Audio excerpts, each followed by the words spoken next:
आपुल्या पाळीसी भक्तजना अंबऋषीसाठी जन्म सोशियले दृष्ट निर्धाळिले कित्येक धन्य तुझा म्हणतील धन्य तुझा कृपा सिंधू म्हणतील आपुला तो बोल साच करी अंबऋषीसाठी जन्म सोशियले दृष्ट निर्धाळिले कित्येक तुका म्हणे तुझा वर्णिती पुराणे तुका म्हणे तुझा वर्णिती पुराणे होय नारायण दया सिंधू अंबऋषीसाठी जन्म सोशियले दृष्ट निर्धाळिले कित्येक पांडुरंगा करो प्रथमन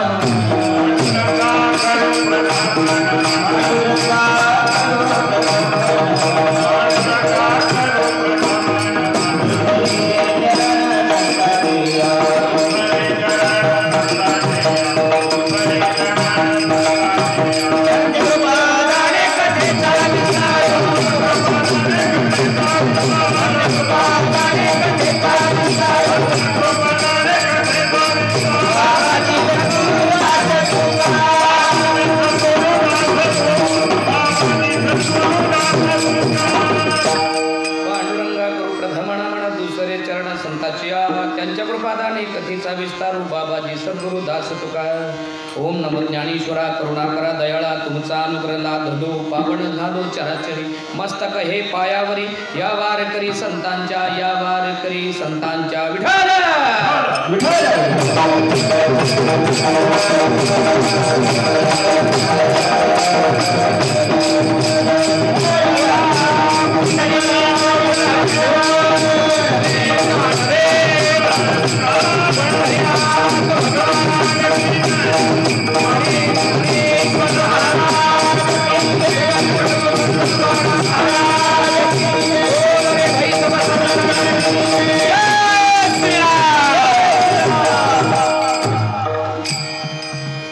प्राप्त प्रसंगी प्रभू रामचंद्राच्या जन्मोत्सवानिमित्त रामाचा जन्म आणि त्याचा औचित्य साधून आज रामजन्माचं या ठिकाणी कीर्तन आहे. कीर्तन रूपी सेवेसाठी निवडलेला अभंग देहू निवासी संत जगद्गुरु तुकोबारा या अभंगातून सांगतात धर्मरक्षावया अवतार घेसी आपुल्या पाळीसी भक्तजना. देवा तू धर्मरक्षणाकरता अवतार घेतोय, भक्तांच्या कल्याणाकरता तू धावून येतो, भक्तांचं कल्याण करतो. हे करत असताना देवा खऱ्या अर्थानं अंबऋषीसाठी सुद्धा तुला 10 वेळा जन्म घ्यावा लागला. तुझे 10 अवतार झाले आणि खऱ्या अर्थानं ते अंबऋषीच्या कल्याणाकरता तू जन्म घ्यावा, जन्म सोसावे आणि खऱ्या अर्थानं निर्मिती करत असताना जीवन जगत असताना माणसाला त्या जीवनाचा खरा आनंद द्यावा. आणि पुढे ते म्हणतात तू साच करणार आहे आणि ते साच करताना तू कोण आहेस तर तू कृपा सिंधू आहे बघ. आणि कृपा सिंधू असताना तू सगळ्यावर कृपा करणार आहे. आणि तुकोबारा शेवटच्या चरणात असं म्हणतात तुका म्हणे तुझं वर्णिती पुराणे होय नारायण दया सिंधू. तू दया सिंधू आहे, दयाक्षमा शांती हे देवाची वस्ती असणारा तू दया सिंधू आहे. आणि तुला सगळी पुराणे 18 शास्त्र 6 पुराणे आपलं 18 पुराणे 6 शास्त्र तुला काय करणार तू वर्णितात तुझं गुण गातात. हा सरळ सरळ जगद्गुरु तुकोबारांच्या अभंगाचा शब्दार्थ विठ्ठल.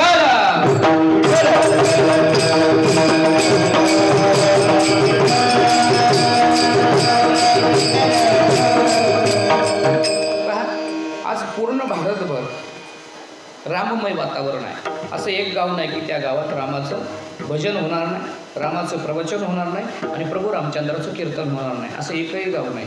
ज्या ज्या वाड्या वस्ती आहेत तिथं प्रभू रामचंद्राचं मंदिर आहे, विठ्ठलाचं मंदिर आहे. त्या मंदिरात सुद्धा रामजन्म आज होणार आहे. रामजन्म होत असताना खऱ्या अर्थानं आनंदाचा सोहळा आहे. आणि आनंदाचा सोहळा होत असताना तुम्ही आम्ही सगळी माणसं या प्रभू रामचंद्राच्या जन्माचं स्वागत करणार आहोत. जीवनात जीवन घेत असताना जीवन जगत असताना हे संत महात्म्यांनी रामाचं महत्त्व फार सुंदर सांगितलंय. पहा वारकरी संप्रदायाचा मंत्रच मुळात रामकृष्ण हरी विठ्ठल केशव मंत्र हा जपावा सर्व काळ. जीवनातला खरा आनंद राम आहे. आपण सहज म्हणतो ना आता तुझ्या शरीरात काय राम राहिला म्हणजे पार लयास गेलाय.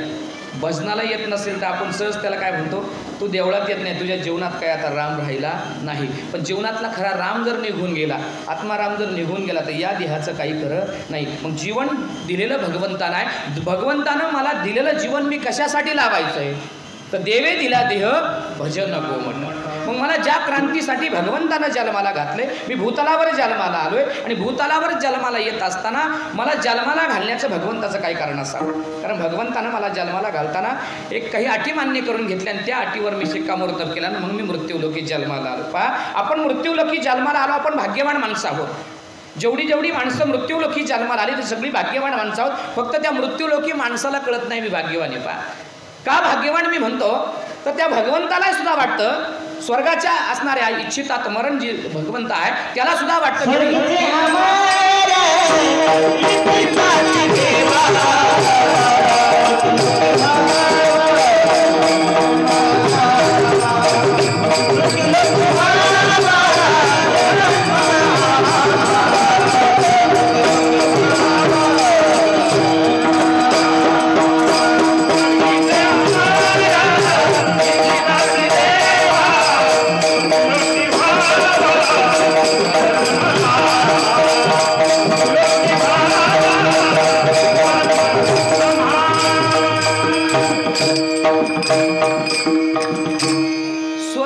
देवांना सुद्धा असं वाटतं की मृत्यूलोकी मी जन्म घ्यावा आणि आपण मृत्यूलोकी जन्म घेतणाऱ्याला वाटतं स्वर्गात जागा मिळावा. कशी शोकांतिक आहे. म्हणजे आपल्याला सगळे सोहळे इथं करता येतात. जन्माच्या सोहळ्यापासून तर मृत्यूच्या सोहळ्यापर्यंत सगळे सोहळे आपल्याला इथं करता येतात. म्हणून आपण भाग्यवान आहोत. आपल्याला भगवंताची असणारी सेवा करता येते, भगवंताचं असणारं चिंतन करता येतं आणि या भूतालावरच भगवंत आहे, या भूतालावरच असणारा वैकुंठ आहे आणि सगळे संत क्रांती निर्माण करणारे त्या वैकुंठाला काय म्हणतात? पंढरपूर म्हणतात. बरं, मग पंढरपुरात वैकुंठ, पंढरपुराच्या अगोदर भगवंताला काही काळाचे जन्म घ्यावे लागले, अनेक देवाला जन्म घ्यावा लागले, 10 अवतार देवाला घ्यावा लागले. त्यामध्ये खऱ्या अर्थानं क्रांती निर्माण करताना ज्यावेळेस धर्मावर ग्लानी येते, धर्मातल्या माणसावर ग्लानी येते, भक्तांवर ग्लानी येते, त्यावेळेस देवाला अवतार घ्यावा लागतो. धर्म ही संकल्पना अशी आहे, जीवन जगण्याची कला आहे. अनेक धर्म या महाराष्ट्रामध्ये आहे, अनेक धर्म या जगामध्ये आहे आणि प्रत्येक धर्म हा माणसाला जीवन जगण्याची कला शिकवत असतो. धर्म जीवन जगण्याची कला शिकवत असताना धर्माला काही नियम असतात आणि प्रत्येक धर्म हिंसेला प्राधान्य देत नाही. हिंसा बाजूला केली जाते आणि अहिंसेला प्राधान्य आहे. पण दुर्दैव या महाराष्ट्राचं, त्या दिवशी पांडुरंगाची एकादशी येते आषाढी, त्याच दिवशी नेमकी बकरी ईद येते आणि बकरी ईद आल्यानंतर त्या दिवशी त्या असणाऱ्या मुसलमानांच्या धर्माला सुद्धा त्यांच्या धर्मामध्ये हिंसा करणं हे धोक्याचं आहे, चुकीचं आहे. हे धर्मात लिहिलेलं असताना सुद्धा बकरी ईदीला बकरं कापली जातात. ही शोकांतिक आहे. कारण प्रत्येक धर्माच्या माणसाला आपला धर्म समजला नाही, ना मौलांना समजला ना आपल्याला समजला. पहा, आपल्या गावची भैरवनाथाची यात्रा असते. प्रत्येक गावात भैरवनाथ आहे. भैरवनाथ हा तांडव नृत्य करणारा आणि तांडव नृत्य का करतो? तो खऱ्या अर्थानं तो समाजावर एक विशिष्ट असं ग्लानन तयार करत असतो आणि ते तयार करत असताना तो ते एक काहीतरी भक्ती शक्तीच्या नावावर काहीतरी समाजाला दिशा देण्याचं काम करत असतो. आणि 2 दिवस यात्रा असते. कुठल्याही गावात गेला तो भैरवनाथाची यात्रा. यात्रेला लोकांना 2 दिवस दम निघत नाही. पहा, 2 दिवस दम निघत नाही. लोक हे केल्याशिवाय राहतच नाही. लोक म्हणतात तशी लोक यात्रेला येत नाही. तुम्ही करून पहा ना 4-5 वर्ष तसंच. देवाला गोड, देव तर गोडच खातो. मग आपल्या धर्माने सुद्धा सांगितलं की बाबा हो, इथं हिंसा करूच नका. मग आम्ही आमच्या देवाला यात्रेच्या व्यक्ती आम्ही म्हणतो हे आराध्य दैवत आहे आणि हे जागृत देवस्थान आहे. मग ते जर आराध्य दैवत जागृत देवस्थान असेल तर आमच्या गावामध्ये 2 दिवस त्या दिवशी ते होता कामा नये, तर आम्हाला धर्म कळाला. पहा, धर्म सांगताना, धर्माची व्याप्ती निर्माण करताना मानवाच्या कल्याणाकरता धर्म निर्माण केला आणि धर्म निर्माण करताना मानवाच्या हिताकरता नियम केले. हे नियम करताना काळानुसार नियम बदलत गेली. पहा, आपण आता कलियुगामध्ये आहोत. पूर्वीचे 31 वर्षापूर्वी दशक्रिया विधी 10व्यालाच केले जायचे. धर्माचा नियम होता. पण अलीकडे आपण नियम बदलला आणि कुणी 5व्या दिवशी करतं, तर कुणाचं लग्न असेल तर कुणी लगेच आजच होतं, लगेच संध्याकाळी सावडणं आणि दुसऱ्या दिवशी लगेच धावा. आपण आपल्या सोयीनुसार नियम बदलले आणि ते नियम धर्माने सुद्धा त्या काळामध्ये तयार केलेले होते आणि त्या काळानुसार धर्माला सुद्धा नियम बदलावे लागले. कारण काळानुसार नियम बदलतात आणि ते नियम आपण आपल्या अंगी जर अंगीकृत केले तर आपल्याला खऱ्या जीवनाचा आनंद मिळाला. पहा, जीवनामध्ये अनेक वारकरी संप्रदायासारखा एक धर्म आहे आणि वारकरी धर्माला एक धर्म सापडला, तो वाळवंटामध्ये. नामदेवरायांसारखा एक संत वाळवंटामध्ये उभा राहावा आणि कीर्तनाला सुरुवात करावी आणि कीर्तनाला सुरुवात करता करता नामदेव म्हणतात आम्हा सापडले वर्म करू भागवत धर्म. आणि त्या भागवत धर्मामध्ये समता प्रस्थापित केलेली आहे. ही प्रत्येक धर्मामध्ये समता आहे. एक एक धर्म जन्माला घातलेला धर्म, त्या धर्मामध्ये समता आहे, स्त्री पुरुष एकात्मता आहे. म्हणून वारकरी संप्रदायामध्ये स्त्री पुरुषाला प्राधान्य आहे आणि स्त्री पुरुष एकता प्रस्थापित करणारा पांडुरंग हाच पांडुरंग खऱ्या अर्थानं क्रांती निर्माण करणारा ठरला. आणि क्रांती निर्माण करून सगळ्यांना एकत्रित बांधलं गेलं ते वारकरी संप्रदायात. आणि या वारकरी संप्रदायात जाती भेदाला थारा नाही, हा या जातीचा तो त्या जातीचा. पण अलीकडेच्या काळात आम्ही देव वाटून घेतले, धर्मही वाटून घेतले, जातीमध्ये आम्ही अडकलो, म्हणून आम्हाला धर्म मुळात समजला नाही. जगाचा एकच धर्म आहे, जगाचा एकच धर्म, खरा तो एकच धर्म, जगाला प्रेम अर्पावे. देवाने जन्म घेतला आणि जन्म घेतल्यानंतर देव काय सगळ्यांना समान लेखत असतो. हा कोणी मुसलमान आहे, हा कोणी ख्रिश्चन आहे, हा कोणी ब्राह्मण आहे, हा कोणी मराठा आहे, हा कोणी कुणबी, असा देव पाहत नाही. देव जो येईल तो माझा आहे, म्हणून देव सगळ्यांना समान संधी देत असतो आणि प्रत्येकाला संधी त्याच्या त्याच्या प्रारब्धानुसार मिळत असते. पण त्याच्या संचिताचे भोग असल्यामुळे त्याला ते भोगल्याशिवाय त्याला त्याचं जीवन जगता येत नाही. मग जीवन जगताना आम्हाला धर्माची किती मोठी व्याख्या निर्माण केलेली, ती आम्हाला धर्म कुठपर्यंत लागतो, तर आम्हाला जीवन जगताना धर्म लागतो. पहिला धर्म सांगतो आईवडिलांचा, की तुला मुलाला जन्माला घालायचं आहे. आईवडिलांचा धर्म पाळला, आईवडिलांनी मुलाला जन्माला घातलं, त्याचं संरक्षण केलं, त्याला मोठं केलं आणि त्याचं संगोपन करून आईवडिलांचा धर्म पाळला. आता पुत्राचा धर्म आहे की आईवडिलांचं असणारं स्वप्न साकार करणं, हा पुत्राचा धर्म आहे. म्हणून पुत्राचा धर्म पाळावा आणि आईवडिलांचं स्वप्न साकार करावं. मग आईवडिलांचं स्वप्न साकार करताना पुत्राचं एकच काम आहे, आईवडिलांना सांगितलेलं काम मला करायचंय. हे कुणी करावं, तर जगाच्या पाठीवर ज्या एका मातेनं त्या एका पुत्राला सांगावं, शिवबा तुला बळीराजाच्या मी कथा सांगितल्या, तुला असणाऱ्या कृष्णाच्या मी कथा सांगितल्या, तुला असणाऱ्या प्रभू रामचंद्राच्या मी कथा सांगितल्या. अरे शिवबा तुला स्वराज्य निर्माण करायचे ते बळीराजासारखं, शिवबा तुला स्वराज्य निर्माण करायचे ते प्रभू रामचंद्रासारखं, शिवबा तुला स्वराज्य निर्माण करायचे कृष्ण राज्यासारखं. आणि हे शिवबानं करावं आणि या धर्मातल्या गोष्टी शिवबानं समजून घ्याव्या आणि 32 मन सोन्याचं सिंहासन शिवबानं सजावं आणि स्वराज्य धर्म शिवबानं नवा उभा करावा. आणि या धर्मामध्ये जातीभेदाला थारा नाही. धर्म सांगतो विष्णू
फार सुंदर प्रमाण दिलं. तुकोबाराय म्हणतात विष्णुमय जग वैष्णवांचा धर्म, भेदा भेद भ्रम अमंगळ, ऐका जे तुम्ही भक्त भागवत, कराल ते हित सत्य करा. बाबा हो, खऱ्या अर्थानं विष्णुमय जगामध्ये धर्म आहे, या धर्मामध्ये भेदाला थारा नाही. म्हणून स्त्री पुरुष समानता या संतांनी केलं. म्हणून एकनाथ महाराज फार सुंदर वर्णन करतात. स्त्री पुरुषा कीर्तना अधिकार, इथं स्त्री असो किंवा पुरुष असो यांना अधिकार कीर्तनाचा आहे, हे संतांनी सांगून द्यावं, ही व्याप्ती निर्माण व्हावी. पण संतांनी सांगितलेल्या धर्मावर जर ग्लानी आली तर भगवंताला जन्माला यावं लागतं. आणि क्रांती कधी होते, जर एखादी ग्लानी आली, धर्म धोक्यात चालला, तर देवाला अवतार घ्यावा लागले. देवाने बरेच अवतार घेतले. आपण खऱ्या अर्थानं आज प्रभू रामचंद्रांचा अवतार पाहणार आहोत. आणि क्रांती निर्माण करताना ज्यावेळेस धर्मावर ग्लानी येते त्यावेळेस देवाला अवतार घ्यावा लागतो. आणि तो कशा करता,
आपुल्या पाळीसी भक्तजना धर्म रक्षणाकरता भगवंताला जन्म घ्यावा लागतो आणि केवळ भक्ताच्या कल्याणाकरता देवाला जन्म घ्यावा लागतो। पहा, भक्त आपल्या पद्धतीने काय करायचं, भगवंताची सेवा करत असतात, पण धर्मावर ग्लानी आली की भक्तांचं सुद्धा असणारी भक्ती बाजूला जाते आणि यवनांचा काळ येतो, यवनांच्या काळामध्ये सुद्धा धर्म बाजूला जातो, धर्म बाजूला गेला की भगवंताला ते मान्य नसतं। म्हणून भगवंत खऱ्या अर्थानं धर्मावर ग्लानी आल्यानंतरच देव प्रकट होतो, देव जन्माला येतो। क्रांती देवाची जन्माला येण्यामागची कोणती वृत्ती आहे? केवळ धर्म राखला पाहिजे। धर्म रक्षणाकरता या ठिकाणी आपण ज्या भूमीत राहतो ती भूमी छत्रपती संभाजीराजांच्या पवित्र बलिदानानं पावन झालेली। धर्माचं रक्षण कसं करावं, धर्म रक्षणाकरता छत्रपती संभाजीराजांचं काय योगदान आहे याचा जर बारकाईनं अभ्यास केला तर छत्रपती संभाजीराजांना 2 फेब्रुवारीला या भागात आणल्यानंतर 2 फेब्रुवारी ते 11 मार्च 1689 पर्यंत म्हणजे गुढीपाडव्याच्या आदल्या दिवसापर्यंत संभाजीराजांना हालाल केलं जातं, तरी संभाजीराजे असणाऱ्या औरंगजेबाला शरण जात नाही। याचा विचार केला तर शिवाजी राजानं शिकवावं जगावं कसं आणि छत्रपती संभाजीराजानं धर्मासाठी मरावं कसं किंवा धर्माचं रक्षण करता करता मरावं कसं हे छत्रपती संभाजीराजानं शिकवावं। आपण त्यागाच्या भूमीतली माणसं आहोत, आपल्याला धर्माचं रक्षण कसं करावं, धर्मासाठी रक्षण करताना देवाने कोणता अवतार घेतला हे आपल्याला चांगलं ज्ञात आहे आणि आपण जी क्रांती निर्माण करण्यासाठी एकत्र आलेलो आहोत ते धर्मरक्षणाकरता। जीवनाचा खरा आनंद घ्यायचा असेल तर धर्मरक्षण केले पाहिजे आणि धर्मरक्षणातून तुमचा माझा उद्धार होणार आहे हे असणाऱ्या भगवंतानं तुम्हाला दाखवून दिलेलं। मग जगाच्या पाठीवर छत्रपती संभाजी छत्रपती शिवाजी महाराज यांनी धर्मासाठी केलेलं कार्य, रक्षणासाठी केलेलं कार्य, प्रजेच्या स्वहितासाठी केलेलं स्वराज्य धर्म हा जोपर्यंत राखला जातो तोपर्यंत छत्रपती शिवरायांचं नाव घेतलं जातं। म्हणून वारकरी संप्रदायामध्ये छत्रपती संभाजीराजांचं बलिदान आहे, म्हणून वारकरी संप्रदायामध्ये तुम्ही आम्ही कीर्तनकार करू शकलो, आज प्रभू रामचंद्राचा जन्मदिवस आपण करू शकलो, हे सगळं श्रेय जाते संभाजीराजांना। म्हणून संभाजीराजांचं वारकरी संप्रदायात काही योगदान आहे याचा बारकाईनं अभ्यास केला तर संभाजीराजानं सुद्धा असणाऱ्या वारकरी धर्माचं पालन केलं आणि वारकरी धर्माचं पालन करत असताना त्यांना सुद्धा धर्मरक्षणासाठी उतरावं लागलं आणि ज्यावेळेस देहू ते पंढरपूर असणारी तुकोबारांच्या काळात काढलेली पालखी, तुकोबारा हयात नव्हते त्यांच्या मुलांनी पालखी काढली आणि देहू ते पंढरपूर पालखी घेऊन झाले आणि मध्य अंतरावर पालखी पोहोचली, निम्म्या अंतरावर पालखी पोहोचली तर यवनानं आक्रमण केलं आणि वारकरी धर्म धोक्यात आला।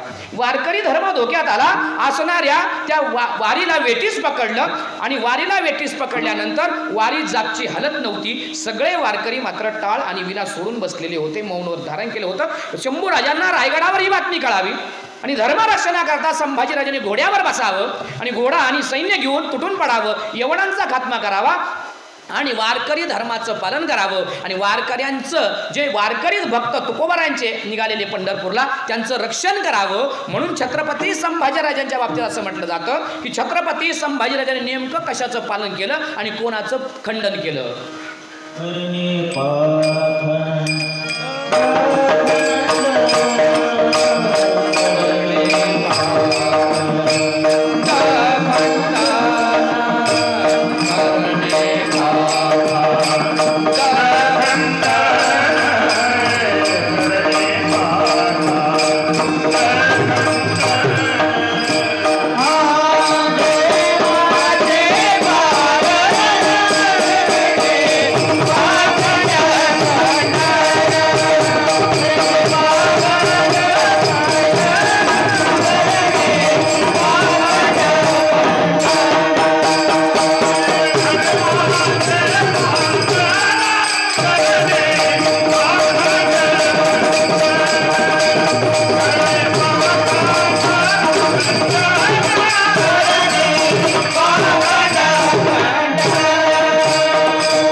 धर्माचे पालन करणे पाखंड खंडन. संभाजीराजानं धर्माचं पालन करावं आणि पाखंड्याचं खंडन करावं. पहा बरं, धर्माचं पालन करताना पाखंड्याचं खंडन केलं म्हणजे नेमकं काय केलं तर त्या यवनांना यमसदनी पाठवलं आणि असणाऱ्या वारकरी भागवत धर्माचं पालन केलं.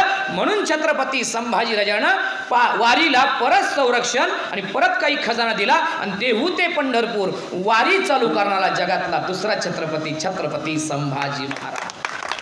म्हणून धर्मरक्षणाकरता यांना अवतार घ्यावा लागला, यांनी क्रांती निर्माण केली. म्हणून छत्रपती संभाजीराजांचं सगळ्यात शेवटी आपण नाव घेणं गरजेचं आहे. राजाला कोणी धर्मवीर म्हटलं, राजाला कोणी छात्रवीर म्हटलं, राजाला कोणी स्वातंत्र्यवीर म्हटलं, राजाला कोणी शास्त्रसुक्त पंडित म्हणलं, राजाला कोणी स्वराज्य रक्षक म्हटलं, पण एक विसरता कामा नये. राजाला जरी उपाधी आपापल्या अभ्यासानुसार दिल्या तरी राजे हे छत्रपती होते हे विसरता कामा नये. विठ्ठल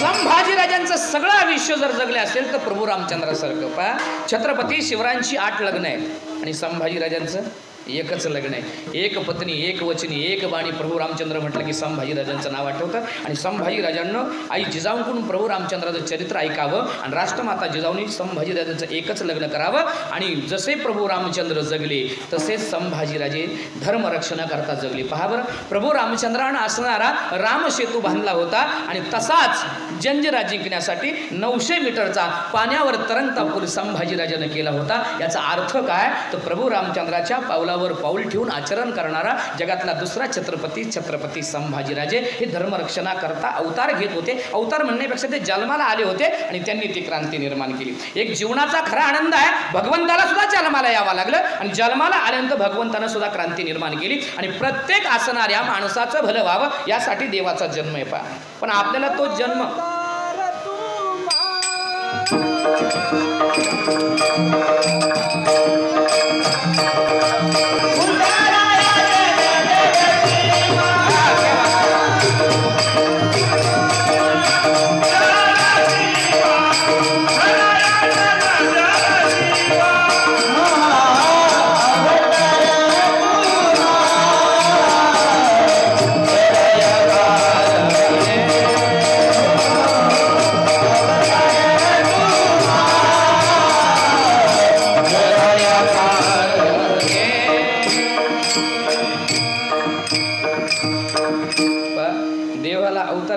कारण लागतं. बरं, तसंच आपण रामनवमी केली असती का काल परवा केली असती.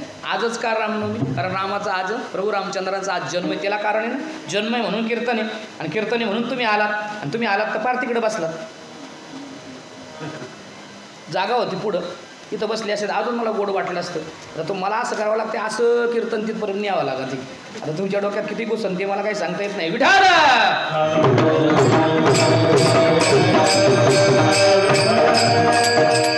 भगवंतानं अवतार घेऊन एकजूट करण्याचा प्रयत्न केला, पण कलियुगापर्यंत काही लोक माणसं एकजूट झाली नाही.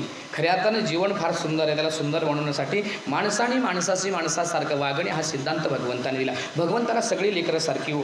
आईला जशी लेकरं नाही का, एखादा अपंग असतो तरी आईला तिचं लेकरू त्या अपंगावर तेवढी प्रेम करते आणि चांगल्या लेकरावर तशी प्रेम करते. तसा भगवंत सुद्धा भक्तावर जेवढा प्रेम करतो तेवढाच जनसामान्यावर प्रेम करतो. पण पूर्वीचं संचित जर भक्तीचं नसेल ना तर त्याला भक्ती प्राप्त होत नाही. पूर्वीचं संचितच नसेल तर ती व्यक्ती इकडं कीर्तनाकडे ओढू शकत नाही. तुम्ही जे कर्म करणार तेच भोगाला येत असतं. आता भगवंत जन्माला घालत असताना भगवंतानं तुम्हाला ना मला जन्माला घातलंय आणि जन्माला घालताना जन्म तुमच्या हातात नाही, मृत्यू तुमच्या हातात नाही, मग आपल्या हातात काही आयुष्य, आणि आयुष्य जगताना भगवंत बुद्धी देत असतो. पण ती बुद्धी आम्ही जर वेगळ्या कारणाला लावली तर आम्हाला जन्माला घालून सुद्धा आमची बुद्धी तिथपर्यंत पोहोचत नाही. म्हणून जन्म आणि तुम्ही जे कर्म करणार तेच तुमचं फळाला येणार, तेच भोगायला येणार. पहा, एक दृष्टांत देऊन जातो. सुंदर अशी भक्त मंडळी पंढरपूरला चाललेली होती आणि त्यांना नेहमी वारीबरोबर जाण्याची सवय होती. पण कोरोना जसा संपला तशी बरेच भक्त मंडळी नवीन तयार झाले आणि त्यांना वाटलं की आपण पंढरपूरला जायचं. गेले पंढरपूरला, निघाले पंढरपूरला. पण वारीचा अनुभव नसल्यामुळे 2-4 जण त्याच्यातले म्हटले आपण काय करूया, शक्यतो आपण वारीच्या पुढंच जाऊ, गर्दीत नकोच. ह्या सगळ्यांच्या बरोबर चालायचं, ठेचा खायचा. आता ठेचा नाही लागत वारीत बरं, पण यांना वाटलं ठेचा खायचा. हे निघाल्यावर हे म्हटले एक काम करू, देऊत लय गर्दी असती पण देऊच्या पुढं थांबता येईल का. ते म्हणले हे काम करा ना, मी 4 वर्षे वारीला जातोय पण मी गर्दीत नसतो, तू कुठं असतो? म्हणलं काय नाही, शबनम गळ्यात टाकायची आणि सगळ्यात पुढं जायचं. जिथं वारी मुक्कामाला उद्या आहे तिथं आज जाऊन पोचायचं. म्हणजे तुकाबरांची वारी पहिल्यांदा कुठं मुक्कामाला होती, इनामदारवाड्यात, आणि दुसऱ्या दिवशी कुठे माळवाडीत आहे, म्हणजे दुपारचा. ती हे जर माळवाडीत जाऊन पोहोचलं, माळवाडीत पोहोचलं, ह्या सगळ्या पालख्या निघाल्या, माळवाडीत आल्या, हे आकुर्डीत जाऊन पोहोचलं. याला सगळे मुक्काम माहिती.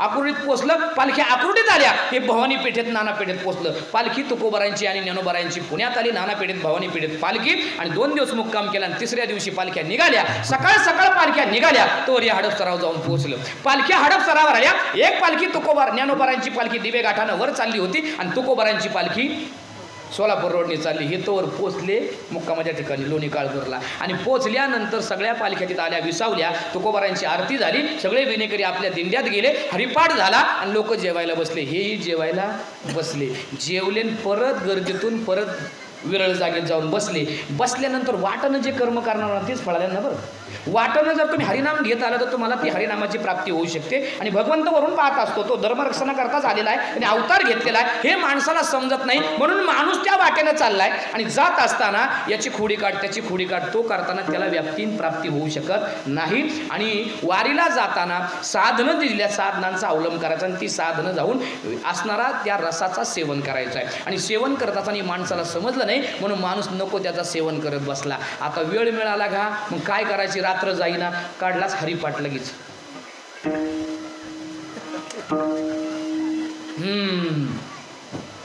गप्पा जाऊ द्या, गप्पा जाऊ द्या, मग त्यांच्या लोकांच्या गप्पा झाल्या.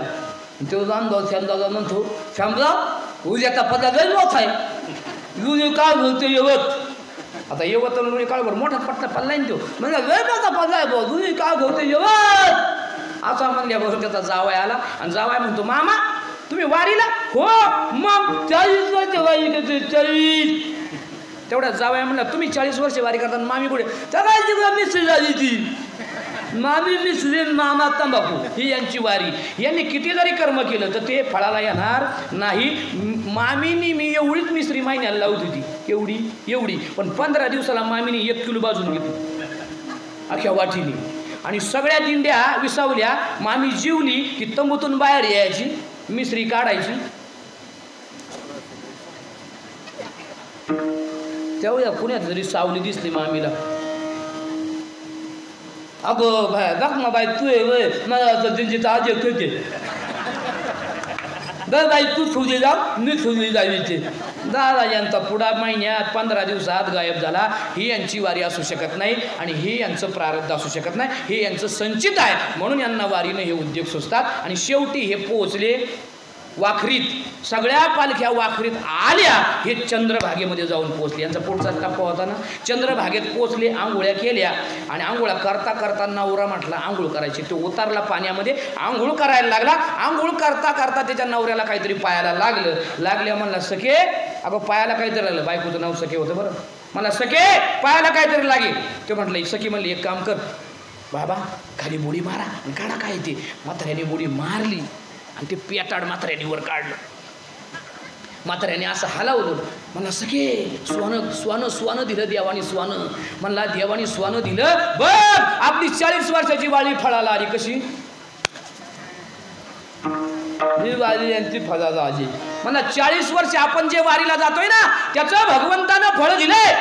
अगं आपल्याला असणारं सोनं भगवंतानं दिलंय. मग बायको म्हणली, अहो भगवंतानं जर सोनं दिलंय, एक काम करू आपण, एकादश करू, बारस करू आणि मग माघारी जाऊ. मला याड लागले का, ही पेटी सांभाळायची कवर पुढं.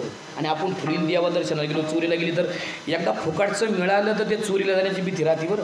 आणि गेली चोरीला तर ह्या भीतीनं तो म्हटला एक काम कर सके, एकादशही राहू दे, 12 राहू दे, चल घे आपली पेटीन चल. चालला दोत्राचा पाना घेतली, डोक्यावर पेटीन पुढे निघाला. माघारी एसटीत वल्या पडतीने एसटीत बसला. ते कंडक्टर माझं आवले बोल झाले, आंघोळ करून तसंच निघाले घरी. आले घरी, एसटीला काय गर्दी नाही, आले घरी पाठे पोचल्यावर दरवाजा उघडला, खोलीचा रूम उघडला आणि आतमध्ये गेले आणि पेटी खाटेखाली टाकली. तवर 7 वाजल्या. नातू उठलेलेच होते. दोन्ही नातू असे तर पळत आले. आजी आजी काय खायला आणलं? वा तो मातल्या दारी, अजिबात इकडे फिरकायचं नाही, जा तुमच्या आई वडिलांना जा तिकडे बघा, इकडे अजिबात 2 दिवस फिरकायचं नाही. पोरं गेली बो माघारी. आता बोलल्या एवढं खौड बोलल्या, कोणतं पोरग मांडीव बसत? आजोबा जर खौड बोलला तर ते पोरग परत मांडीव जाऊन बसत नाही. आजोबा जर म्हणलं बाळा बाळा काय रे बाळा चल चल, पोरग पटकन जाऊन मांडीव बसतंय. हे लाड करायचं सोडून ते बोललं आणि तेवढ्यात त्यांच्या दोघांची चर्चा चालली. अगं आता ही पेटी आणली पण यांना कुलूप आहे, काय करावं बरं आता, हे खोलल्याशिवाय कळणार नाही आपल्याला किती तिच्यात सोनं. बायको म्हणली एक काम करा गाड्या, तुम्ही सणसवाडीच्या चौकात जा आणि भैरवनाथाच्या मंदिराच्या शेजारी चावीवाला आहे, तिथून काय करा हे खोलून आणा. तेवढ्यात तो म्हणला अगं याड लागलं का तुला, पेटी तिथं नेली आणि समजा त्या चौकातून जाताना आदिनाथ भाऊचं घर आहे आणि त्या दिंडीच्या त्यांनी जर पाहिलं, ते म्हणून वारीला सोडून इकडे कुठं बोंबला चालले पेटी घेऊन, मग काय करायचं? ते म्हणले काय करता येईल. आणि त्यांनी जर समजा पेटी खोलली आणि त्याला जर निम्म सोनं दिसलं त्या पेटीवाल्याला तर त्याला निम्म द्यावा लागेल. मग म्हणले काय करावं? त्याची बायको म्हणली एक काम करा, काय करा, हातोडा घ्या आणि हातोड्याने कुलूप तुवाडा म्हणल्यावर म्हातारा हसला ना. म्हणलं हे आधी नाही का सांगायचं? ती म्हणली मला काय होतं, मी बोलून द्या तेव्हा सांगायचं. बरं घ्या हातोडा, घेतला हातोडा. मला थांब हातोडा बाजूला ठेवू. कधीच देवाला फुलं न वाहणारा, कधीच देवाला बुक्क न लावणारा. माऊलींच्या जर बारीत रांगेला लागला ना आणि पुढं 10-15 लोक राहिले ना, त्या माऊलींच्या समाधीवर डोकं टेकवायचे, तिथंच लगेच गप्पा काढणं. कुठले पाहुणं? अच्छा ह्या गावचं का? बरं किती येता वारीला? बरं माऊलींच्या समाधीला चाले दर्शनाला. कुठले आहे तुमचं गाव? अच्छा फुलं कुठं घेतली बघू. म्हणजे त्याची फुलं घेऊन समाधीला वायाची बाहेर पडायचा. त्यांनी त्या दिवशी 250चा हार आणला. काय आला पेटीला. बुक्का कधीच नाही, पण त्यांनी 1 किलो बुक्का आणला, पेटीवर टाकला, हार घातला आणि बायकोला म्हणला बघू हातोडा. घेतला हातोडा. बायकोला म्हणला हात लावा आता कनवटीला. लावला आणि कुलूप धरलं आणि ठोका टाकला. कुलूप फटक्यात तुटल्या गड्याने कुलूप बाजूला काढलं आणि पेटी उघडली. तर बायकोने तोंडमध्ये घातलंच. ते तोंड घातल्याबरोबर मला घातलंच का मध्ये तोंड? ती म्हणली पाय त्याच्यात काय पाय. आणि जसं म्हाताऱ्याने तिच्या डोळं खुपसलं का, म्हाताऱ्याचे डोळे पांढरेच झाले. सगळी बिलेटची पानं कोण्या नाव्याने लोकांच्या दाढे गेलेले होते. त्याला वाटलं पुढं टाकावा, त्यांनी सगळी एका पेटीत टाकली. दिलीच इंद्रायणी आपलं चंद्रभागेत सोडून ती पाण्याने आली, याच्या पायाला लागली आणि याला वाटलं मला सोनं मिळालं आणि मी वारीत. अरे जसं कर्म करणार तेच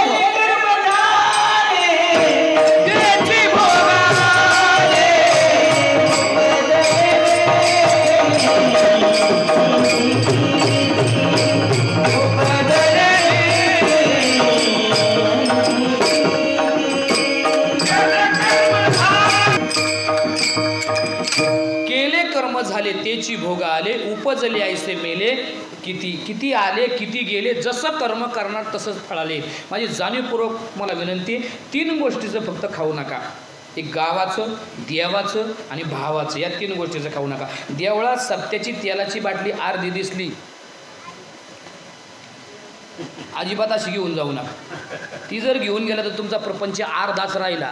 आणि ही अर्धी बाटली असेल तर तेल घेतलं गोडे तेल, त्याचं वतलन पूर्ण बाटली भरली देवापाशी ठेवली तर तुमचा प्रपंच पूर्ण भरला म्हणून समजा. ही प्राप्ती भगवंताची आहे. म्हणून 3 गोष्टीचा खाऊ नका. आणि चुकूनही रामायण ऐकून कधी म्हणू नका सक्का भाऊ पक्का वैरी. चुकूनही बरं. प्रभू रामचंद्राचा अवतार जो आला होता त्याच्या अवतारामध्ये प्रभू रामचंद्रांच्या एकही गोष्ट अशी नाही की सक्का भाऊ पक्का वैरी. अजिबात नाही.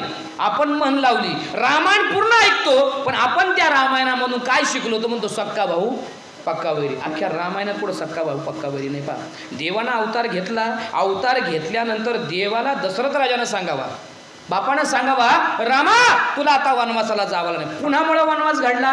कैकेयीमुळे वनवास घडला. आणि कैकेयीमुळे घडलेला वनवास प्रभू रामचंद्रानं न शर्त न अटी मान्य करता डायरेक्ट बापाला म्हटले मी वनवासाला जायला तयार आहे. प्रभू रामचंद्रानं धर्म कोणता पाळला तर धर्म पाळला पुत्र धर्म. आणि दशरथ राजानं कोणता धर्म पाळला तर पितृधर्म पाळला. आता एकालाच वनवास आहे प्रभू रामचंद्रांना. प्रभू रामचंद्रांना वनवास असताना सीतेला वनवास होता का?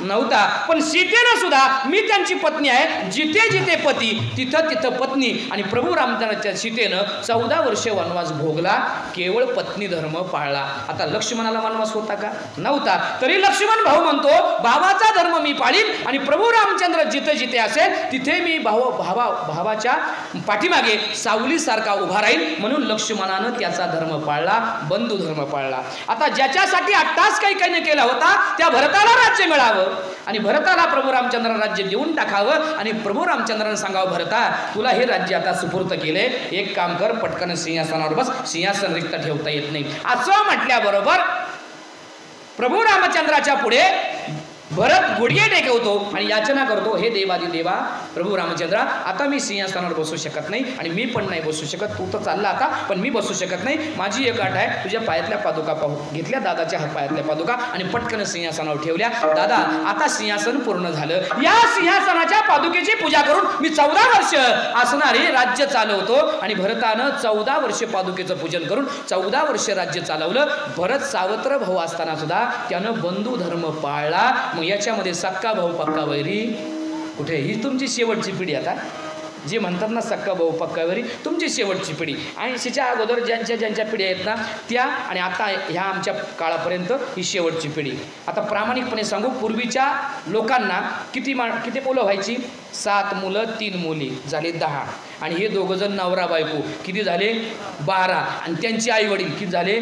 14. तरी हे दोघं नवरा बायको करून 12 लोकांचं व्यवस्थित पोट भरत होते. व्यवस्थित कुठं? त्यांची कागाळी नव्हती, काय नव्हती. जर एखादी पॅन्ट फाटली तर आई त्याला थिगाळ लावायची. पोरग सुद्धा बिन लाजता ते थिगळाची पॅन्ट घालायची, त्याला कुठंच लाज वाटत नव्हती. तरी ते कुटुंब सुखी होतं, कारण त्यांचा खर्च कमी होता आणि त्यांचा इन्कमही कमी असल्यामुळे त्यांच्या अपेक्षा मोठ्या नव्हत्या. त्यांनी कुठं फंड सुद्धा विकला? पहा बरं, एक फण विकला नाही तरी ते आनंदाने होते, तरी ते आनंदात राहत होते. आता कलियुगामध्ये फक्त 2च मुलं, 2च मुलं, बाल्यान बाली 10x10ची खोली आणि आईबाप गावाकडं आणि हे पुण्यात राहून सुद्धा यांचा घटस्फोट होतो. बरे ITत राहतात, ITत कामाला, याला 1 लाख तर बायकोला 1.25 लाख आणि यांचा घटस्फोट कशावरून?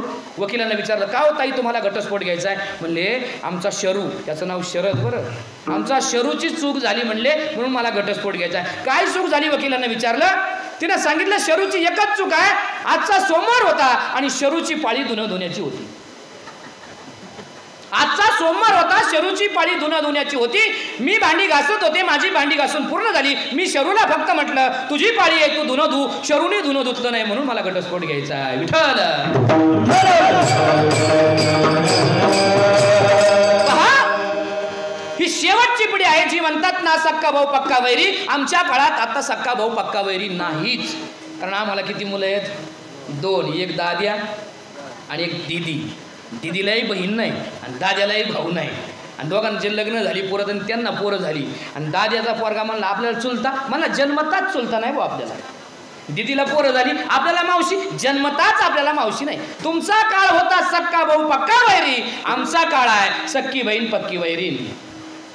फक्त दाजीला कळावं, मेवण्याचं रिंग रोडमध्ये गेले बाज, किती स्क्वेअर फूट गेले, किती फन गेलाय, अख्खा बायोडाटा या दाजीनं सगळा काढावा. मेवण्याच्या आधी दाजीला कळावं की मेवण्याला किती मिळणार आहे आणि त्याच्यात मग मेवणा म्हणतो बहिणीचं निम्म आहे, मला निम्म मिळालं पाहिजे. आपण ह्या देव अवतारातून काहीच शिकलो नाही. श्रीकृष्णाच्या अवतारातून काय शिकावं? जो धर्म रक्षणा करता श्रीकृष्ण जन्माला आले त्या धर्म अवतारातून काय शिकावं? आपण शिकलोच नाही. श्रीकृष्णानं ज्या असणाऱ्या देवकीच्या लग्नामध्ये सारत्व करावं आणि देवकी आणि वसुदेवाची वरात निघत असताना श्रीकृष्णानं काय करावं अवतार कार्यामध्ये? त्या कंसाला विचार पडला की आता मात्र या देवकीचं आणि वसुदेवाचं लग्न आहे आणि कंसानं विचार केला त्याचं सारथं कंसानं चालवावं, कंसाकडून सुद्धा शिकण्यासारखं आहे, पण आम्ही शिकलो नाही. कंसाला आकाशवाणी झाली आणि कंसाला सांगितलं हिच्या पोटी जो जन्माला येणार आहे हा तुझा घात करणार आहे. असं म्हटल्याबरोबर कंसानं रथ थांबवला आणि स्वतःच्या बहिणीला मारायला निघाला. मारायला निघाल्याबरोबर कंसाला थांबवण्याचं काम वसुदेवानं केलं. वसुदेवानं थांबवलं आणि वसुदेव म्हणतो अरे तिच्या पोटी 8वा जन्माला येणार आहे, तो तुला मारणार आहे ना, सगळी झालेली मुलं मी तुला देतो, स्त्री हत्येचं पाप करू नको. कंसानं स्त्री हत्येचं पाप केलं नाही एवढं जरी आपण त्याच्यातून शिकलो तरी तर आम्हाला देवाचा अवतार कळाला. आणि श्रीकृष्णाच्या अवतारामध्ये ज्याची करंगळी कापते, करंगळी कापल्यानंतर द्रौपदीला इजा होते आणि द्रौपदी विचार करते या माझ्या भावाला करंगळी कापली, रक्त येतंय, पटकन काय करावं, तिला काहीच मिळालं नाही, स्वतःची साडी फाडली आणि त्या साडीच्या चिंधीनं त्याचं बोट बांधलं देवाचं भगवंताचं आणि भगवंताचं रक्त थांबलं. आणि मनोमन द्रौपदीनं भगवंताला काय केलं, भाऊ मानलं. आणि भगवंतानं सुद्धा द्रौपदीला काय मानलं, बहीण मानलं. मानलेले बहीण भागा त्याचा उपयोग कधी झाला, द्रौपदीच्या वस्त्राला दुर्योधनानं हात घातला आणि साडीचं तिचं असणार वस्त्रहरण करायला लागला, तेव्हा भगवंतानं तिला साडी पुरवली. देव हा भक्ताच्या पाठीमागे कायमस्वरूपी उभाच राहिलेला असतो. हे आम्ही कुठून शिकावं तर श्रीकृष्णाच्या चरित्रातून. मग श्रीकृष्णाचं चरित्र, रामाचं चरित्र, ही रामाची श्रीकृष्णाची चरित्र तुम्हाला मला उद्धार देणारीच आहे. म्हणून जगाच्या पाठीवर माऊलींनी सांगितलं ही 2 नामं कशी आहेत.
हृदय मंदिरी स्मराकारी आपुली आपण करा सोडवून. रामकृष्ण नामे अशी आहेत की ती नामं आम्ही आमच्या हृदयामध्ये घेतली, त्याचं स्मरण केलं आणि त्याचा सारखं नामाचा जप जर केला तर आम्ही आमच्या संसारातली बंधनं बाजूला करून आपुली आपण सोडवण करू शकतो. हा संतांनी तुम्हाला मला सिद्धांत दिला तर नमपरायाने. मग ही सगळी भक्तीची मार्ग आहेत आणि भक्ती जर निश्चित केली तर देवाला सुद्धा 10 अवतार त्या भक्तासाठी घ्यावा लागतात. मग त्या भक्तासाठी देवानं कधी अवतार घेतात, कोणासाठी?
निर्दाळिले कित्येक. पहा, भगवंतानं अंब ऋषीसाठी जन्माला यावं आणि जन्माला येत असताना त्याच्यासाठी 10 अवतार घ्यावे. का बरं अंब ऋषीसाठी 10 अवतार घ्यावा लागले? कारण अंब ऋषीनं व्रत करावं एकादशीचं, ते व्रत होताना अंब ऋषीला वेठीस पकडावं. तर अंब ऋषीच्या कल्याणाकरता देवानं भगवंतानं 10 अवतार घ्यावे आणि 10 अवतार त्याच्यासाठी सोसले. जो भक्त देवाची मनापासून सेवा करतो ना, त्याच्यासाठी देवा भक्तांसाठी अवतार सुद्धा सोडतो. पहिला अवतार कोणता? मत्स्य अवतार, नंतर कुर्मा अवतार, नंतर असणारा वराह अवतार, नंतर असणारा नरसिंह अवतार, नंतर असणारा परशुराम अवतार आणि नंतर असणारा श्रीराम अवतार आणि नंतर असणारा कृष्ण अवतार आणि नंतर असणारा बुद्धाचा अवतार आणि सगळ्यात शेवटी असणारा कल्कीचा अवतार. हे अवतार देवानं काय करावे? भक्तांच्या कल्याणाकरता सोसावे आणि प्रत्येक अवतारामध्ये देवानं मात्र काय करावे? जन्माला यावं आणि या भक्तांच्या कल्याणाकरता अवतार घ्यावे. का बरं देवाला अवतार घ्यावा लागले? कारण देवाला एकच माहिती होतं, निश्चित भक्त आहे, त्या भक्ताकरता देवाला अवतार. आणि कितीतरी दृष्ट निर्दाळिले, अनेक वेगवेगळ्या देवानं वेगवेगळा जन्म घेतला, अवतार घेतला. त्या अवतारामध्ये वेगवेगळी माणसं दृष्ट मारून टाकले. का? आपण रामाचा आणि कृष्णाचा अवतार 2 पाहूया. या दोन्ही अवतारामध्ये, कृष्ण अवतारामध्ये आणि प्रभू रामचंद्र अवतारामध्ये क्रांती निर्माण करणारे प्रभू रामचंद्र जन्माला येतात आणि खऱ्या अर्थानं दृष्टांना निर्दाळण्यासाठी प्रभू रामचंद्राचा जन्म होतो. नव्हे तर सगळ्याच महापुरुषांचा किंवा देवतांचा जन्म झाला आणि प्रभू रामचंद्रानं क्रांती निर्माण करताना 14 वर्षाचा वनवास भोगावा लागला आणि 14 वर्षाच्या वनवासामध्ये अनीतीनं वागणारा रावण या पाखंड्याचं खंडन करण्यासाठी प्रभू रामचंद्राला सगळा असणारा खटाटोप करावा लागला आणि प्रभू रामचंद्राला एक असणारा, त्या काळातले एक असणारे सैन्य जोडत गेले आणि प्रभू रामचंद्रानं क्रांती निर्माण केली. क्रांती निर्माण करताना प्रभू रामचंद्राचं सीतेला पळवल्यानंतर रावणानं सीतेला पळवलं आणि पळवल्यानंतर प्रभू रामचंद्रानं आता सीतेला परत मिळवायची या भावनेनं रावणाशी संवाद साधायला सुरुवात केली. पण रावणाशी संवाद होईना. शेवटी हनुमंतरायाने काय करावं? रावणाच्या असणाऱ्या लंकेत जाऊन सीतेचा शोध लावावा आणि लावल्यानंतर सीतेचा शोध त्या ठिकाणी रावणानं लंका जाळावी. पण रावण मात्र आपलं हनुमंताने रावणाची लंका जाळावी आणि रावणाची लंका जाळल्यानंतर असणारा रावण चिडीच गेला आणि रावण युद्धाला तयार झाला. प्रभू रामचंद्राला युद्ध करायचंय आणि प्रभू रामचंद्राला युद्ध करताना असणाऱ्या वानर सैन्याला कळावं की आता रामासाठी सेतू बांधला पाहिजे. म्हणून सेतू बांधताना प्रभू रामचंद्रांनी सांगितलं, तुम्ही काय करा, जो दगड घ्या पुढे टाका, समुद्रात टाकून घ्या. असणाऱ्या वानरांनी दगड घ्यावा, समुद्रात टाकावा. पण तो टाकला की डायरेक्ट खाली तळाला जायचा, बुडायचा. ते म्हटले किती दगाडी टाकणार? तर प्रभू रामचंद्रांनी सांगितलं, एक काम करा, तुम्ही जर भक्त असाल, ज्याची भक्त असाल त्याचं नाव घ्या. आणि वानर कुणाची भक्त होते? प्रभू रामचंद्राची. त्यांना दगड घ्यावा, जय श्रीराम, पाण्यात दगड टाकावा.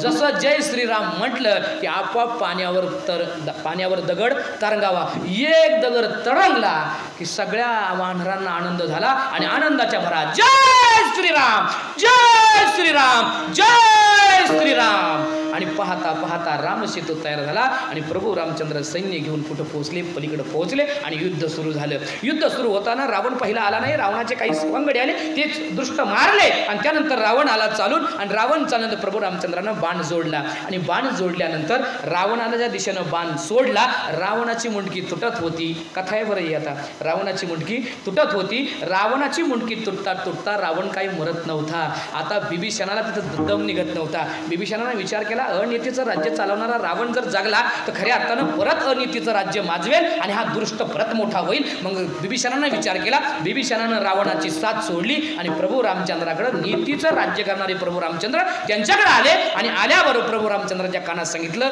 हे बेन तसं मारणार नाही, याच्या बेमटात बाण मारा. आणि प्रभू रामचंद्रानं बाण जोडला आणि रावणाच्या बेंबीत बाण मारला. रावण कोसळला आणि या रावणाच्या दृष्टाचं निर्दालन देवानं करावं. पण रावण कोसळता कोसळता पडला आणि ढोक बाबा म्हणले रावण मेला. लोकांना वाटलं रामायण संपलं. लोक उठून गेली, पंक्तीला बसली आणि आता लोकच नाही पुढे. मग बाबांनी काही सांगितलंच नाही. बाबा म्हटले आता कशाला लोकांना, जे विठ्ठल घेतलं कीर्तन संपून टाकलं. पण नेमकं रावण जे बोलला ते लोकांना कळलं नाही म्हणून लोकांची आपसात बाण नाही. रावण प्रभू रामचंद्राला हात जोडतात आणि प्रभू रामचंद्राला म्हणतात, मला मारलं, मी आता मरणारच आहे, पण जाताना मला तुमच्या हातानं मोक्ष मिळावा. प्रभू रामचंद्र म्हणतात, अरे तू तर माझा शत्रू, दृष्टाला मी मारलं, त्यासाठी माझा अवतार आहे आणि तुला मोक्ष कसा द्यावा? असं म्हटल्याबरोबर रावण म्हणतो, मी दृष्ट जरी असलो तरी मी तुमचा मुलगा आहे. आता रामायण कसं फिरलं पहा. पहिला सीतेला पळवणारा प्रभू रामचंद्राचा विरोधक रावण आणि नेमका मरायच्या टायमाला म्हणतो, मी तुझा मुलगा आहे. कसा मुलगा होता मग? तर रावण सीतेला पळवायला गेला आणि सीतेला पळवताना राजाचा पोशाख काढला आणि गोसाव्याचा पोशाख परिधान केला, पोशाखाने घात केला. आता ह्या ड्रेसवर नाही ना लय आरी रावी करता यायची, गचुंड पकडता यायचं, येईल ह्या ड्रेसवर बाबा? येईल नाही येणार. पण दुसरा ड्रेस असल्यावर मग कसाही पार्काला मळता येईल, पण ह्या ड्रेसवर मळता येणार नाही. तसा रावणाने विचार केला, मी जर आहे त्या राजाच्या पोशाखावर हाका मारली तर निश्चित ती ओळखील की हे गरीब बियनं नाही. मग त्याने काय केलं, गोसाव्याचा परिधान केला पोशाख. आणि पोशाखात जसा घालाल ना तसं तुमचं मन फिरतं बरं. एखाद्या पोराला वारकऱ्याचा पोशाख घाला बिगर माळ करायला आणि फक्त इथं उभं करा, ती आपोआप टाळ घेऊन नाचत आहे आणि तासाभराने वाटतंय माळच घालावा. पोशाख लय डेंजर आहे.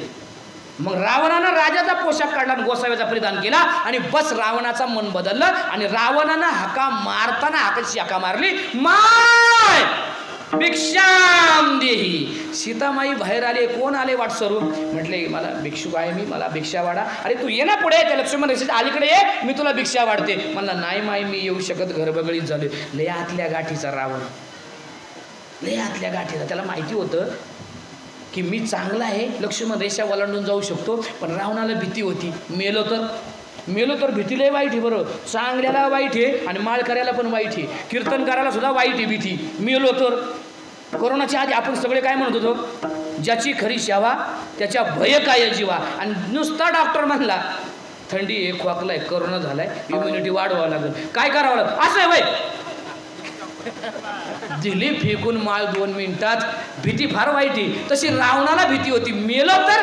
रावणानं लक्ष्मण रेषा वलांडली नाही. मला तुम्हाला प्रश्न विचारायचा आहे, रावणानं जर लक्ष्मण रेषा वलांडली असती तर रावण मेला असता का?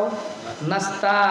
कारण रावणाला वर होता, बिंबीत बाण मारल तेव्हाच रावण मरल. मग सीता आली आणि सीतेनं एका धर्माचं उल्लंघन केलं, लक्ष्मण रेषेचं उल्लंघन केलं आणि अतिथी देवो धर्माचं पालन केलं. रावणाला भिक्षा वाढली, रावणानं डाव साधला आणि सीतेला उचलून पळायला लागला. आता बाह्य म्हणून अंतर्मन असतं ना आपलं, या गटाला मतदान करू, त्या गटाला मतदान करू, आता होईल ना आपलं मन. पण ज्याचं जास्त पैसे घेईन त्यालाच मतदान होईल, अशी अवस्था आहे आपली. ते मन मन मन खात होतं आणि मन म्हणते, बाह्य मन म्हणते कुणाला घेऊन चाललाय रे? तो म्हणतो मी प्रभू रामचंद्राच्या बायकोला घेऊन चालला. असं परत एकदा विचार, कुणाला घेऊन चाललाय? अरे मी त्याच्याच बायकोला घेऊन. अरे परत एकदा मन कुणाला घेऊन चाललाय विचार कर. आणि अंतर्मन म्हणतं अरे मी तर सीतेला घेऊन चाललोय. अरे सीतेला नाही, तू तिला बोलताना काय बोललास? काय बोललो? भिक्षाम दे. अरे परत एकदा विचार कर काय बोलला? अरे हो मी बोललो माय भिक्षाम दे. माय म्हणजे कोण रे? मग कुणाला घेऊन चाललाय? आईला. परत रावणानं सीतेकडं वाकड्या नजरेनं पाहिलं नाही. सीतेला ज्या वनात ठेवलं त्या वनात सगळ्या महिला ठेवल्या आणि महिला ठेवल्यानंतर रावणाला मध्ये मध्ये हुसकी यायची, परत जायचा सीतेकडं. गेला की रावणाने सीतेला पाहिलं की त्याला वाटायचं आईकडं आलो रे, परत चला मागं. रावण जायचा आणि मग रावणाने विचार केला सीतेकडं परत वाकड्या नजरेनं पाहता कामा नये. म्हणून रावण कोसळला आणि रावण प्रभू रामचंद्राला याचना करतो, मला विरोधक म्हणून नका मुक्ती देऊ, तर मला तुमचा मुलगा म्हणून मला मुक्ती द्या. का? तर तुम्ही सीतेची पती म्हणून, सीता माझी आई म्हणून तुम्ही माझे पिता, या पिता या नात्यानं मला मोक्ष द्या. आणि प्रभू रामचंद्रानं रावणाला मोक्ष द्यावा. आणि रावण मोक्ष घेताना जाता जाता बोलला, तेच लोक विसरली म्हणून भावाभावात भांडणे. रावण म्हटला इथून पुढचा समाज आदर्श घेईल. मी का हारलो? तर माझा सक्का भाऊ तुमच्याबरोबर माझ्याबरोबर नव्हता म्हणून मी हारलो. आणि तुम्ही का जिंकलात? तर तुमचा भाऊ तुमच्याबरोबर होता म्हणून तुम्ही जिंकलात. म्हणून इथून पुढचा समाज आदर्श घेईल. भाऊ भावाबरोबर जर राहिला तर त्याचा विजय निश्चितच आहे. हे आम्ही रामायणातून रावणाचा वध करताना शिकावं, तर आम्हाला रामायण कळालं. हे दृष्ट निर्धारण करण्याकरता अनेक दृष्ट देवानं मारले. पहा, सगळा भगवंताचा जन्म, अवतार वेगवेगळे पण भगवंत एकच आहे. अवतार वेगवेगळे. कृष्ण अवतारात सुद्धा कंसाचं काय करावं? खंडन करावं. आणि कृष्ण सुद्धा मार. अनेक लोकांचं देवाने अवतार घेत असताना अनेक दृष्ट मारले. दृष्टच का मारले बरं? चांगल्या लोकांना का नाही मारलं? चांगल्या लोकांना देवानं संधी दिली आणि वाईटांना काय केलं? मारलं. पण वाईटाला मारलेला लोकांना आपल्याला कळलं नाही की वाईट लोकांची वृत्ती वाढवायची का कमी करायची. पहा, मुद्दाम सांगून जाईन, 3.5 पीठातल्या देव्या सगळ्या शुद्ध शाकाहारी आणि सगळ्या देवींना देवळामध्ये पोळी भाजीचा नैवेद्य. आणि देवींनी काय मारले?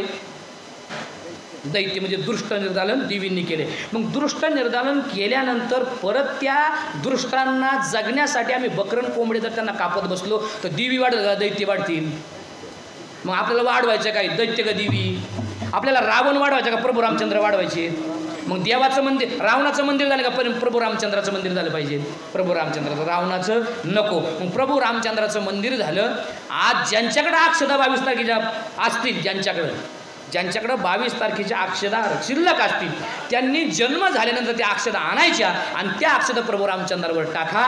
तुम्हाला 2 कुळाचं मुक्ती मिळून जाईल. 22 तारखेला तर टाकल्या, पण उरलेल्या अक्षदा आज जर टाकल्या तर प्रभू रामचंद्राचं येणं हे तुमच्या माझ्यासाठी सफल झालं आणि तुमचा माझा जीवन हे सुखी समाधानी झाल्याशिवाय राहणार नाही. म्हणून देवाचा अवतार, म्हणून देवानं क्रांती केली. आणि हेच देव पुढे कुणाचा अवतार झाले?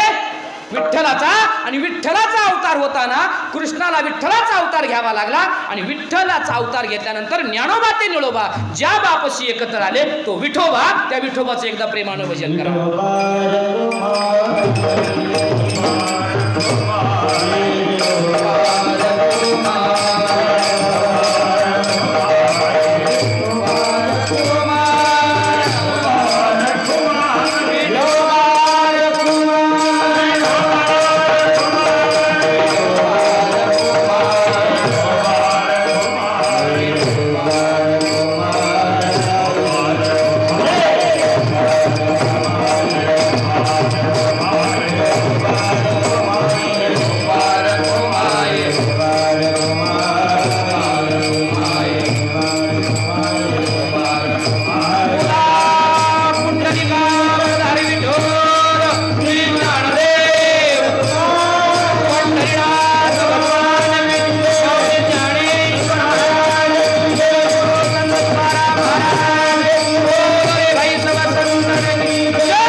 सणसवाडीमध्ये प्रभू रामचंद्राच्या रामजन्माच्या निमित्तानं कीर्तनरूपी सेवा, या सेवेसाठी ज्यांचं सौजन्य लाभलं ते या गावचे उपसरपंच राजेंद्रजी दरेकर, आमचे परममित्र, यांच्या माध्यमातून फोन आला आणि म्हटले महाराज रामनवमीची सकाळची तारीख आहे का? खरं मी सणसवाडीमध्ये कीर्तन करण्यासाठी आतुर होतो. मी अक्षरशः तिकडली तारीख कॅन्सल केली. सणसवाडी त्यांना तारीख देऊन टाकली. म्हणलं 20 मिनटं मला द्या, 20 मिनटात काय करायचे ते करतो. मी सकाळची तारीख कॅन्सल केली. रावडेवाडी 30 तारीख संध्याकाळची घेतली आणि तुमची सणसवाडीची तारीख घेतली. एक कारण सांगतो, जवळच्या गावामध्ये कीर्तन करण्यामध्ये जे रस आहे ना माणसाला कीर्तन करायला, तो इतर ठिकाणी नाही. आपल्या माणसात जाऊन कीर्तन करणारा खरा तो आनंद आहे गांडोळा.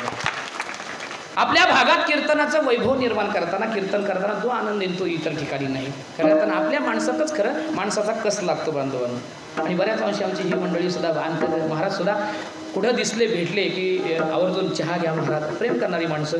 मला वाटतं वारकरी संप्रदायातले आपले नाना एक वारले ना सरपंच माझ्याशी जोडले, हे तुमच्या गावचेच एक तरुण, आपण तरुण कार्यकर्ते म्हणूया, माझे मित्र आहेत ते संदीपजी दरेकर, यांच्या माध्यमातून मला ही त्यांच्यापर्यंत पोहोच झाली. संदीप पण मी कॉलेजचे एकत्र मित्र आहेत बरं, आणि क्लासमेट आहे. आणि खऱ्या आता संदीपमुळं हे येण्याचा योग आला आणि संदीपमुळं सरपंच जोडले गेले.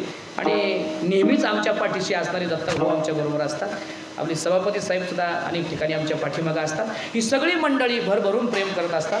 आणि भरभरून प्रेम करत असताना मला आत्तापर्यंत मी जवळजवळ 1030 लोकांना माळा घालू शकलो. कारण हे केवळ तुमच्या सोबतीमुळं आणि तुमच्या आशीर्वादामुळे मी करू शकलो. कारण आज काळाची गरज आहे. आज वारकरी संप्रदायाकडे लोक वाढली पाहिजेत. माझ्या प्रत्येक कीर्तनातून कालचं परवाचं रेकॉर्ड 143 लोकांनी माळा घातल्या कीर्तनातून. आणि तुम्हाला आनंदाने सांगतो, गेल्या वर्षी मी रामनवमीला केसननला होतो. केसननचे आपले हरगुडे मला वाटतं तहसीलदार रिटायर झालेले, त्यांना लोक कंटाळली होती सांगून दादा तुम्ही माळ घाला, दादा तुम्ही माळ घाला, दादा माळ घालत नव्हते. ज्यावेळेस मी माळा काढल्या आणि सगळ्या माळा संपल्या, साक्षीदार आमचे हंबीर महाराज आहेत, आणि एकच माळ राहिली. म्हणलं आता शेवटची माळ राहिली आणि या माळेसाठी कॅपेबल माणूस पाहिजे. तर हा अखंड हरिनाम सप्ताह झाला. मी बोलवलंच नाही, दादा उठले डायरेक्ट स्टेजवर आले, माळ घातली, लोकांनी उभं राहून टाळ्या वाजवली. जे लोकांकडून झालं नाही ते ह्या गादीनं त्या दिवशी करून घेतलं. म्हणून बांधवांनो, जीवनामध्ये माळ घातल्याशिवाय मरू नका. आणि ज्ञानेश्वरीन गाथा, ज्ञानेश्वरीतली एक ओवी वाचल्याशिवाय मरू नका आणि तुकोबारांचा एक गाथ त्यातला अभंग अनुभवल्याशिवाय मरू नका. नाहीतर तुमचं देवापाशी गेल्यानंतर देवाला तुम्ही उत्तर देऊ शकत नाही.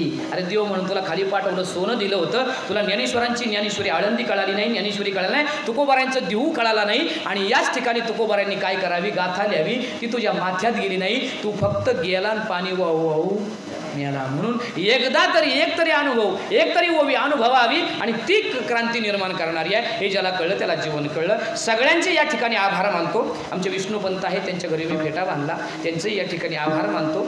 आणि खऱ्या अर्थानं अनेक अशी देवळाच्या कडेने राहणारी माणसं सात्विक असतात बरं, खूप सात्विक अनेक माणसं. आता मला नावं नाही माहिती, पण ही सगळी बरीच मंडळी इथं आज या ठिकाणी आहे. या सर्वांचे आभार मानतो.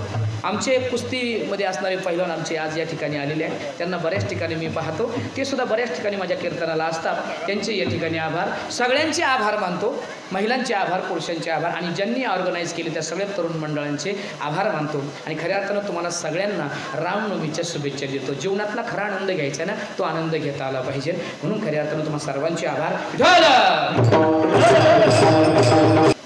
अंबीर महाराज असतील यांचे या ठिकाणी आभार मानतो. सत्संगतीशिवाय कुठली गोष्ट नाही. खऱ्या अर्थानं जीवन जगताना माणसाला संगत लागते, ती चांगल्या विचाराची. संगत करे अचुके तो बडत बडत जाय आणि संगत करे गदे की तो दोन झाला. तर काही चांगल्या संगतीनं पुढे जाऊया. आणि खऱ्या अर्थानं जो भगवंत तो आहे, तोला धन्यता मिळते. तो कोण आहे? तो कृपा सिंधू आहे.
तू जे बोलतो ते खरं करत असतो आणि म्हणून तुला कृपा सिंधू म्हणतात. तुला लोक कृपा सिंधू म्हणतील कारण तू भक्तांवर कृपाच करत असतो. तू जो बोलतो ते करतो म्हणून तू कृपा सिंधू आहे. आणि याचं ह्या भगवंताची सगळी माहिती कुठं मिळते तर तुकोबाराय शेवटच्या चरणात.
अंबऋषीसाठी जन्म सोशियले दृष्ट निर्दाळिले किती एक.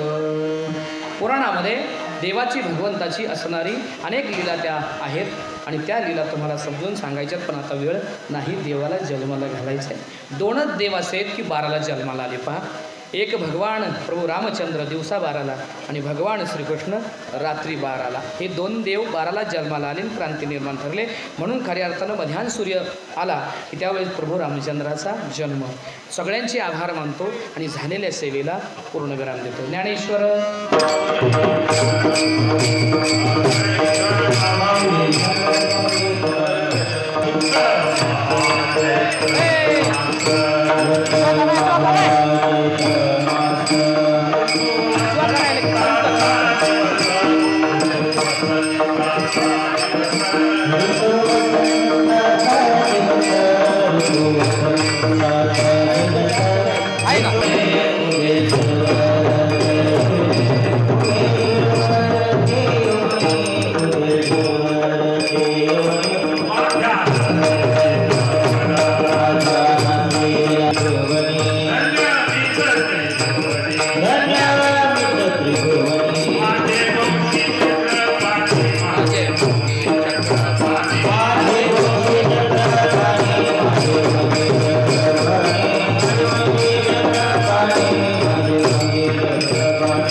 झाले रामराज्य घ्या.